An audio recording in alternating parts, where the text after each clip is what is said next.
Hi, I'm Theo, and these broadcasts are to support the blogs on NoMoreSea.com's website as well as the online classes. In this episode, we continue our survey of the Jubilee Part 3.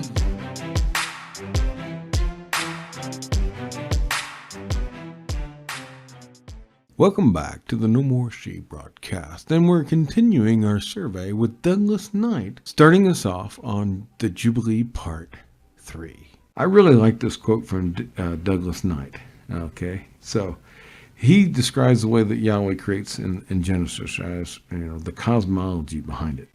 The world is created by God. Yahweh creates the world according to this concept of tzedakah, which we translate as righteousness, a principle of moral and cosmic orderliness, similar to the Egyptian ma'at. Now, when tzedakah prevails, the world is at harmony, in a state of well-being, in shalom. Now, an act of sin in the religious sphere, that's more of your ritual impurity, or an injustice in the social sphere, then that's more of your moral impurity, your sin, can inject discord and shatter the shalom. So shalom is shattered. Again, that's like chaos coming back through. We build up all these walls to keep chaos in the boundaries. In creation, the waters were bounded, and the land arose out of the waters. It then takes a decisive act of mishpat, often translated as justice, to restore the shalom, the peace, and to reestablish the tzedakah, to put us back on the path of righteousness. Go back to my videos on that, getting back on the path to repentance. This mishpat is then what? An act of partiality which is not concerned simply to punish the guilty, but to restore the victim to full participation in community. So there must be restitution. So the victim needs to see that the criminal is somehow served justice. We also must see the victim to get some sort of compensation for what the victim has lost. Because the victim has been hurt and the victim needs healing and restoration themselves from the chaos they endured because of the criminal act upon them. So full participation. I believe it pushes it further that eventually you want full participation of the criminal, like Moses. He comes back and ends up being God's instrument to set the captives free. So you want the criminal also to be able to fully participate at some point. So justice is setting both of those right, with the focus on the victim, obviously. Only when all deserving persons enjoy the fullness of life and community can tzedakah reign. So this is what's supposed to happen. Leviticus 25:23, you want to look at a few verses here that help us unravel all this. The land shall not be sold in the land is mine. The land belongs to God. You cannot sell the land. Perpetuity. It cannot be sold. For you are strangers and sojourners with me. So how are they described in Leviticus 25? The land wasn't originally theirs. I don't think anyone has a pervasive argument that the land of Israel, the promised land, is the Garden of Eden, although that's been argued, but not persuasively in my opinion, yet. And maybe someone will one day come up with a decent enough argument. No, they're strangers in the land. They're foreigners, that came in, and the land was in need of proper tenants who would take care of it. But they don't own the land. Yahweh does. Now, in Exodus chapter 6, verse 8, I will bring you into the land that I swore to give to Abraham, to Isaac, and to Jacob. I will give it to you for a possession. I'm the Lord. So he gives it to them. So it's a gift. So there's that theology. It's a gift. But still, it's a gift that's not like you can do whatever you want with it.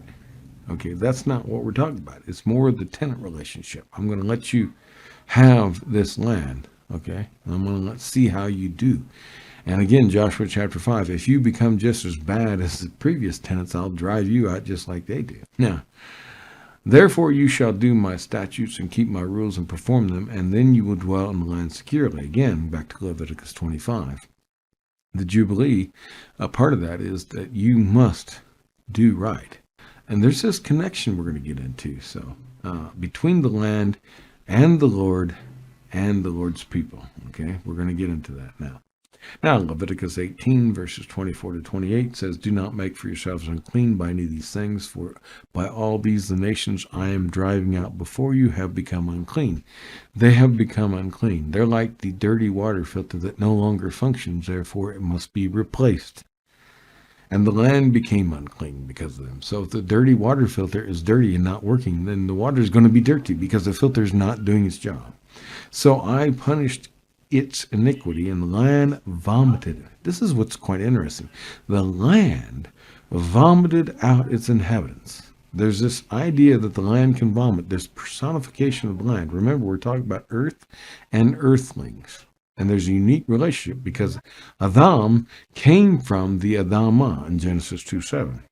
He comes from the ground.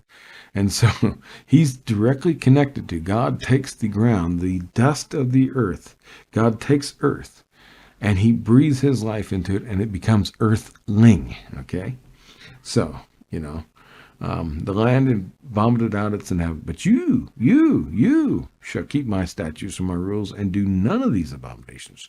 Either the native or the stranger who sojourns among you. No one should. For the people of the land's people who were before you did all these abominations so that the land became unclean.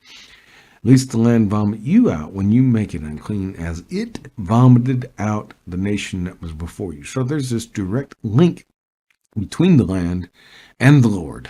It reminds me of Romans 8, where Paul talks about all of creation is groaning and yearning for the sons of God to be revealed. And there's so much to get out of that passage that we have yet to cover in the videos on this channel or on the website that we need to get into to really unravel this. Okay, so this is just some really powerful stuff.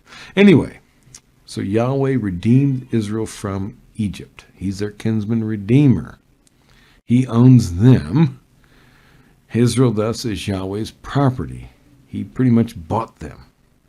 Okay, and this is what Leviticus 25 and 26 are arguing. And they are no longer slaves, never to be enslaved by their own. So, the whole concept of John loving your brother is loving God. Everyone is Yahweh's property. Everyone is made in Yahweh's image. So, you cannot enslave anyone else. Okay, so the Jubilee theology is that you can never enslave someone because everyone belongs to God and we're all equals under the eyes of God. And that's a powerful message to be thinking about. We talked a lot about Isaiah 46:10 on this channel, where we talked about declaring the end from the beginning, from ancient times, things not done, saying, my counsel shall stand and I will accomplish all my purpose. We talked about that. And so, again, it's interesting. The Jubilee kind of ties into this because the Jubilee is, in one sense, the first year, but the other sense, it's the last year because it's the first and the last. And that's why it gets kind of like confused with 50. It's 49 years, but in the 49th year, that 49th year also becomes the 50th as the last, but like a double. But it also is the first of the next series. So it's still 49 years. There's always 49 years, but it's just kind of covering that up to think about it. So it's different. It's end and beginning at the same time. So go back to our End from the Beginning video series that we have that's on the channel coming out. There's so many releases right now. I'm not sure which release date releases when, but we discussed this verse quite heavily when we're trying to deal with Genesis, and it talks about the beginning, but it's also talking about the end. And the Jubilee has the same thing, like the first day of the week and the 8th day of the week, they're the same thing, But they represent the end of the old cycle and then the beginning of the next cycle. And it's a new cycle because, again, we have to clean the water filter so that, it can continue to filter the water.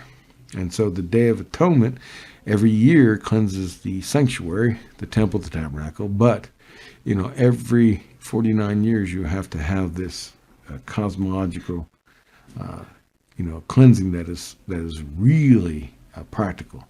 It is modeled reciprocation of God and his people to love God and to love each other in a restorative reenactment of creation, ordering chaos. It's over creation, over chaos in cycles like the annual harvest until the final consummation. So you have these annual cycles of harvesting that you do where you plant and then you harvest and then you plant something else and harvest that something else, and the end and the beginning, and you have that again annual cycles, and you have the every 7 year cycle, and then you have 7 sevens, this is even more precious because it's more rare. So now we talked again a little bit about this, the cosmological justification that is presented in Isaiah 65 and 66. We just talked about Romans 8, and I'd love to spend some more time in there sometime. And Revelation 21, 22, all built upon this concept of chaos comp, which is a scholastic term for taming the chaos. In Genesis chapter 1, verse 2, everything begins in darkness, and it's all tohu wahabohu. It's like the wilderness. It's like the desert. It's uncultivated. It's like the jungle, okay? It's unformed, and so it needs to be tamed. Jungles need to be turned into gardens. And so, you have the Garden of Eden, but you have, outside of Eden, you have the jungle that is yet to be tamed and is still wild and needs taming. And so outside of God's presence is this concept of death that I argue for in my dissertation. And it's a boundary, and it's the wilderness. And again, going back to Leviticus 16 and the Yom Kippur, the Day of Atonement, and the 2 goats, and the one that cleanses the temple, not the people, and the one that cleanses the temple, cleanses the land, and cleanses all of creation by virtue of that, because the temple has been all along cleansing the people in the land. And then you have the other goat, the Azazel goat, that goes out, okay, carries the sin and carries the, take this defilement outside the camp, outside the presence of God. So to just briefly touch upon Romans 8:21, it says that the creation itself will be set free from its bondage to corruption, and obtain the freedom of the glory of the children of God. And that's the concept here, I believe, is pointing directly to what's the Jubilee, this idea of setting everything free and restoring it back to when you reset your devices and you restore them back because of viruses have corrupted them or something, And you can't figure them out anymore because your children played with them and messed them up, and now all your apps are all messed up, and you just get lost, and you need a factory reset to get everything back to the way it was. And we know, chapter 8:28 of Romans, and we know that for those who love God, all things work together for good. So we're working together for good. Now, this world is full of chaos, but we work for the good in the now, even as we wait for the consummation to come in the not yet, and the Parousia when Jesus comes back, for those who are called according to his purpose. And we spent some time again on that idea of telos and the end, the goal. So again, those videos on the end from the beginning, we're trying to figure out the purpose. We use Isaiah 46:10. We used Proverbs 16:4. We've used different ideas to cover this. So we're trying to work according to what God had intended from the beginning, but it was sidetracked, and now we're trying to get back on track, and we're headed for that destination. So it's like buying a ticket, getting on that train, getting on that plane, and heading somewhere in Genesis, and then something happening to the plane or the train. It gets derailed, it gets off course, has to land somewhere else, and we didn't get to our destination. We're still headed for that destination, okay? Of course, I love verses like Ephesians 2:10 that also discuss this. So Romans 8 and Ephesians 2 are often verses that are used by many to talk about salvation, but at the same time, look what's hidden in these passages that is often overlooked.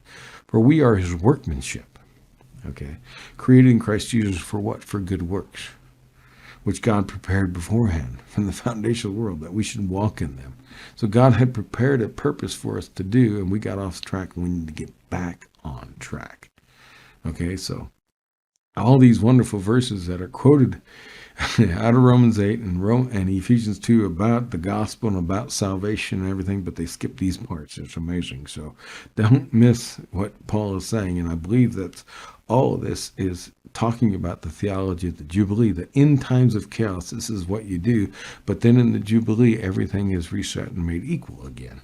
So we experience Jubilee now by each taking God's grace and giving it to someone in need of God's grace during their chaotic moments, in waiting for the time that we're all going to see victory over the chaos in the ultimate end. So we bring salvation now as much as possible through God's grace while we wait for what's to come. Now, the core concept in the Jubilee is reciprocity. Okay? Again, we're talking about we on earth reach up to heaven and get from God, and then it comes down from God, just like the water cycle. And we reach down to those in need, and we give them a helping hand. And God uses us as his hands and feet to be the body of Christ, to reach those in need. And it's a cyclical. And just as the land vomits out those who are bad, and that's what the curse is all about. We want to try to bring as much good, Romans 8:28, to these times of chaos and curse, in the now as we wait for the not yet. So this whole idea that we talk about in our other videos of reciprocity is very important. Another great place to see this is again in Paul when he's being more practical in Romans chapter 12, beginning in verse 1 and 2 with what? Transformation. And then by the time he gets to the end of the chapter, we have verse 21. Do not be overcome by evil, but overcome evil with good. That's more chaos comp. That's more reciprocity of bringing the good to meet the challenge of the evil. And that's what we're talking about here. And so, again, you just go to our previous contributions on embodied justice to understand this concept better. So check out all those videos. And these are all kind of dovetailing together, and they're kind of hodgepodge mix, because this is something from Leviticus, and I'm still trying to work on Genesis 1:1, and we just got the first phrase down in the beginning. We haven't even got to the word God yet, so I'm trying to get there. It's just hard, depending on the needs of people. So anyway, we talk about the concept of the Jubilee, the perfection of God's plans. In the beginning, remember, in the beginning, it's only good. 7 times tov. Good in the Hebrew, but not perfect, tamim. It's only good, as I argue in my dissertation. It's not perfect, but it's bringing about God's perfect plan. Okay, so that's what the Jubilee ultimately is we're participating now in the goodness of God and bringing as much good as we can until that which is perfect is coming. So we are being perfected. I love it how Paul says we have been saved, we are being saved, and we will be saved. Past tense, present tense, and future tense. It's an ongoing process that began back then and is still going on, and we're going to reach that end. So obviously Adam and Eve were immature beings, meant for perfection that was unachieved. And I hope to do more about that for my dissertation. The purity, again, of God's person. Okay, the purity of God's person is in view, and we are trying to model that purity. And again, back to the term Yahweh, the sovereignty of God over all the earth. Not our sovereignty. It's not human sovereignty. It's God's sovereignty that's been put in our hands as we bear his name, as we are his image bearers. Okay, that's a very important concept to understand. We are God's people. Okay, but God's the main subject of the Bible. Okay, so the land of Israel was to be a microcosm of God's new creation in the likeness of the new Eden. We contrast that with Canaan's fertility with the false promise of thorns and thistles and their time in the wilderness. Okay, so we're trying to get into that land that's flowing with milk and honey, but again, we're still part of a fallen world, so it's not perfect, but we experience as much of the perfection now as we wait for that which is coming in the not yet. We hope you enjoyed part 3 of our series on the Jubilee, and we'll come back for the final round in part 4 next time on the No More She broadcast. Thank you very much, and God bless you for listening. Stay tuned for more episodes in videos to help you with your journey from nomorec.com.